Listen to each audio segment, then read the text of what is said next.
Hey, what's up guys, it's SirTagCR, and today we're back at again with the only viable Royal Recruits deck in Clash Royale right now. We have a ton of arrow, log, and zap bait with the firecracker, Royal Recruits, and bats. So that means if your opponent decides to go in for arrows on top of your firecracker like they traditionally do, you're going to be able to go in for bats and miner to punish them. Also, if you ever play against a beatdown deck, whether it's a golem, elixir golem, or lava hound deck, we got you covered with the firecracker, ice wizard, and tornado for defense. If your opponent spams you on one side, you can just defend with Royal Recruits and then get immediate counter push on the other side as well. So let's go jump straight into some games and assert some dominance with the current best Royal Recruits deck in Clash Royale. And if you guys want to support me in the shop, my creator code is SirTag. By using creator code SirTag, I get a percentage of all money spent in the shop at no extra cost to you. It allows me to spend more time on my videos and I really appreciate it. So we can go for bandit in the back and we're gonna see what's up. We're gonna go for bat split just so that ice spirit does not connect to our tower, and we see miner as well. So what is this deck gonna be, my dude? I could pull back the miner with our own miner, but I feel like that would just be a little bit aggressive when I don't know what he has yet. I go for a firecracker in the back and just passively cycle until we can figure out exactly what his unit composition is. I'm going to go for a miner in the safe spot because we still don't know if he has tornado or not, and I don't want to have an easy king tower activation if I don't need to. So the firecracker is also going to give us chip damage because we align his defense with whatever is right next to the miner. So, I mean, that's just really good. He's going to go in for a zap, so then he's going to be able to kill our firecracker, but then we can go for a bandit and bait out skeletons, which will probably die to the ice wizard. Then he's going to be forced to go in for a miner as well. Yeah, that worked out really well. He's down a lot of elixir, so I'm going to go for Royal Recruits in the back, and the miner is going to just walk right into it, right? So this is a good time, man. He's like, what the heck? Why are you running Royal Recruits? This is some off-meta shenanigans, and he'd be right, man. This is definitely a crazy deck. I love going in for firecrackers. It's like my Walmart Magic Archer. We can get some chip damage while hitting the Valkyrie and the tower. It's very fun to do that. And then we force out a tornado. Our poison's able to get a lot of damage on top of that executioner, rendering it useless at this point.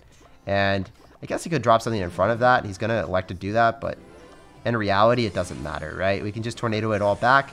The executioner dies to the tornado, and then subsequently, he's going to try to zap and finish off the ice wizard. You know what that does for me, guys? That allows me to go in for a miner plus bats combo on the right and do a ridiculous amount of damage to his tower if he doesn't tornado this. He's forced to tornado this or he loses the game. He's going to go for an executioner. Oh my gosh, dude. I thought he would have tornado since he's got executioner, but he's just like reluctant to use it for whatever reason. He's trying to get more counter push with this Exia apparently. That's probably his play. He's like, yo, I got to make some balls to the walls offensive play, or we're going to lose the game. And he might be right. I mean, I have firecracker, I have tornado, I have the sauce, dude. All I need to do is make sure that your executioner does not hit our firecracker and we're thriving. We didn't go in for our bats until we saw the zap, and then obviously because we waited, we were able to get the bats right on top of the balloon and probably get the bandit to connect to the tower at this point. No, he's going to go for an ice spirit. Very well played on his end. This guy's a good player. AK Syndicate is a top ladder clan, so to be expected, he's not going to be messing around. He's going to be playing very well for the most part. We'll try to go in for a bandit really aggressively, so then we can just get away with tornado here to pull back the balloon and then go in for an ice wizard on defense. If the ice wizard plus bandit break through, then all I have to do is really go in for a miner and walk away with the W here. So we can go for a miner and a poison. If he goes in for skeletons, he loses the game because it just immediately dies. So he's forced to go in for a Valkyrie, and then we can go for a firecracker chip damage to pierce through the Valkyrie and hit the tower. GG, well played, and peace out. Very good player. I'm glad to win that. It was a pleasure playing against you, sir. Very good player, as expected, from the top ladder clan, AK Syndicate, 611 in the world right now. We're going to go for a miner to open up this game, and this guy is dropping absolutely nothing. Then he goes in for a firecracker and a knight. So when we see firecracker knight, we're expecting it to either be a control deck with miner or an expo deck. We want to activate king tower if it's going to be the miner one, though. So let's just go for an ice wizard and activate that king pronto. And I think our best bet is to go in for bats, so we kill the knight before it gets a hit, and then go in for a bandit right in front, because his knight will be out of cycle, so he probably won't have a great answer to that. Unfortunately, he's got bait in the form of Goblin Gang. So what could this deck be, my dude? Okay, well, we're going to have to go for Royal Recruits so that Ice Spirit does not connect, and then the Royal Recruits will be able to deal with the goblins in front of the tower. With the King Tower activated, it's not going to be too much of a hassle to clean up. So I could go in for a poison here. It looks like it's going to go backward. It's fine to just wait, though, and then go for a firecracker later.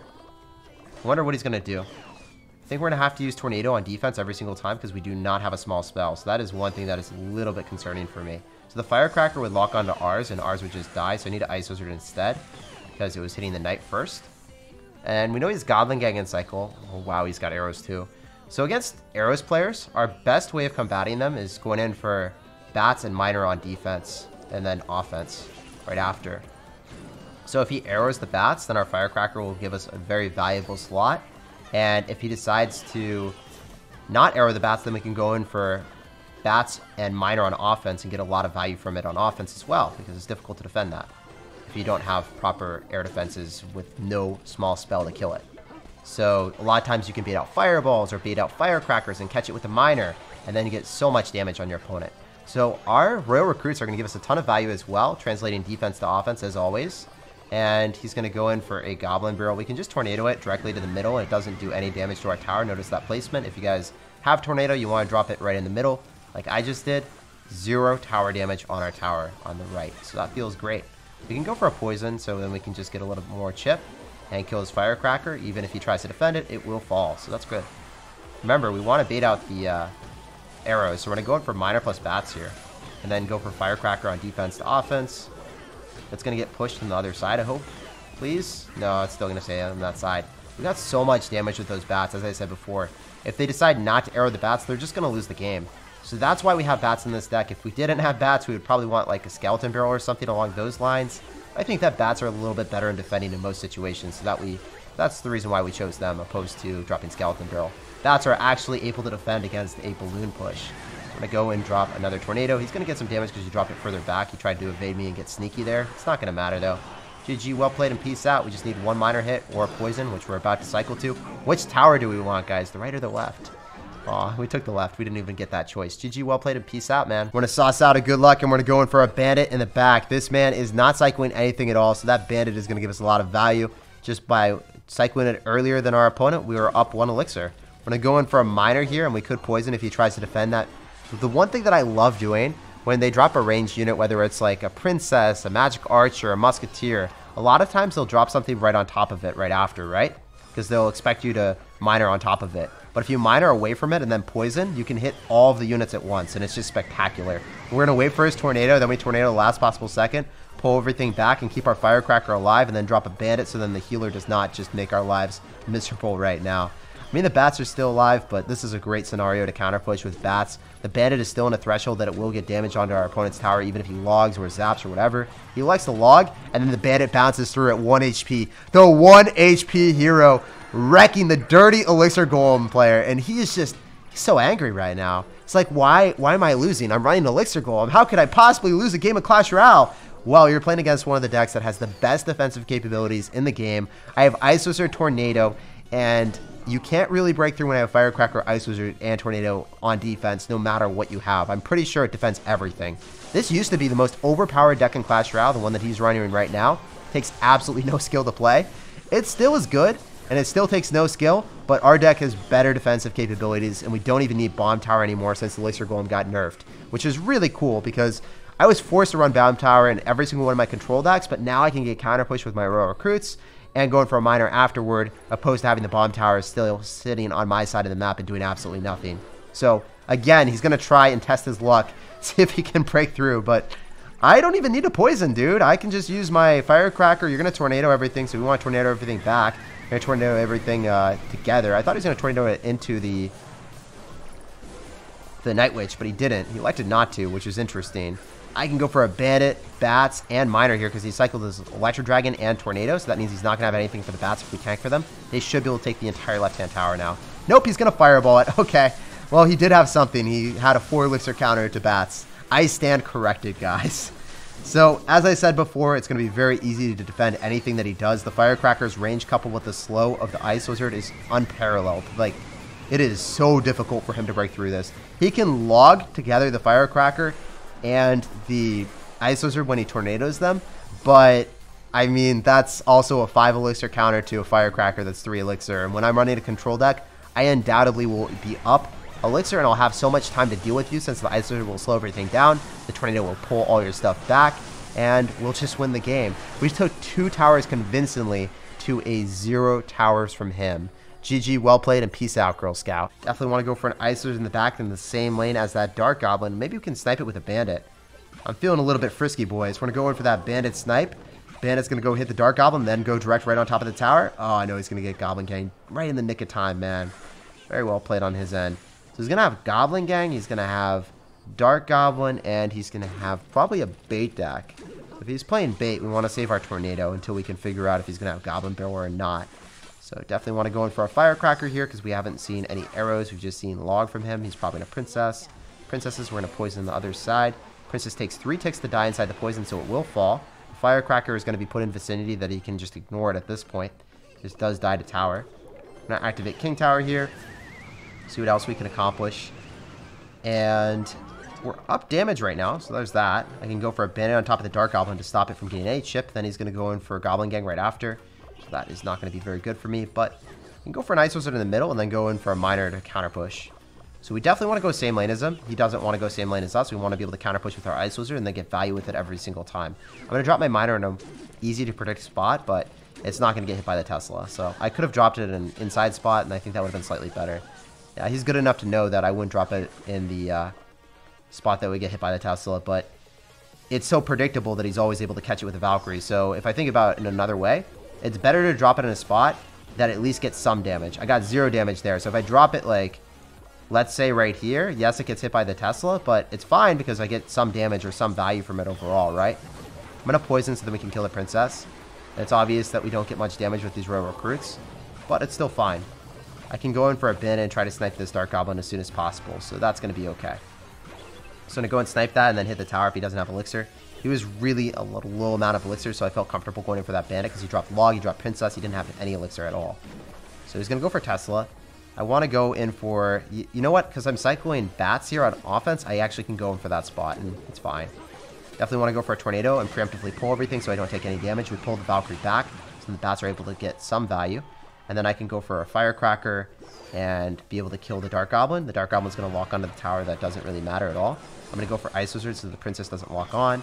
And since the Princess is out of cycle, I want to go in for a Miner again with Bats. Dropping Miner in a different spot, though. Then we're going to go for a Firecracker on defense. It's going to be able to go and kill the Goblin Gang, push into the other side. Feels good, man, and support our offensive endeavors on the left-hand side. It's really fun to be able to use Firecracker to defend the left, and then have it still go in the lane that you want. Both Firecrackers are piercing through, and there's not much you can do. We're just going to bandit here, going for another Miner, and going for Bats, because he cycles Princess up River. If they don't have Princess, as I said before, that's their best answer. That is really their only answer in cycle to the Bats. So you just go in for the Miners with the Bats, you assert dominance on them, and make them pay for cycling that Princess. Alright, this guy's going to go right out of the gate with the Goblin Barrel. We have to drop an Ice Wizard here, so then he's not able to get as much damage. He's dropping in the safe spot, so we're not able to Tornado it to the King Tower. Unfortunately for us, we didn't even have Tornado anyway. So, what do we want to do? We want to go for a Firecracker here. Against original Log Bait, I usually just want to chip him out with Poison, activate King Tower early on with our Tornado, and get Miners through whenever we can when his Goblin Gang is either going to get poisoned or he doesn't have Knight or Valkyrie in cycle, depending on what he has. So he's going to go in for a Knight here. We know that he's going to have Goblin Gang, so I just want to go in for Royal Recruits in the back, opposed to dropping a Bandit right into him or getting it countered by Goblin Gang at the river. So the Goblin Gang is cycled. He's going to get back to another Goblin Barrel. We'll have to wait and see when he wants to drop that. We have Tornado, so we're fine. Not really too worried about that at all, actually. I can go in for a Bandit, Miner, and Bats. So let's do this right now. Overload him to the point that he's not able to defend his Princess. This is going to be so focused on defending against the Bandit and the Bats. So we're going to get a nice Elixir trade here and a whole bunch of damage. So then when he goes in for a Goblin Barrel, he's not going to have Knight in cycle, so we can just go in for a Tornado. We'll see what he wants to do, though. If he wants to go on the right-hand side, that would probably be the side that he wants to work on since he has more damage there. So we're going to get ready. Probably going to go for the Goblin Barrel soon. There it is. We were preemptively waiting with the Tornado. Then we drop it, activate the King Tower, and take not much damage at all. So at this point of the game, we've realized that we're probably wanting to go same lane as them, because that's how we get more counter push after defending his Goblin Barrel. Since we only have Tornado, we're going to be focusing on dropping more cards, especially when he wants a Princess and give us a free 216 damage from the poison. So we'll take that right now.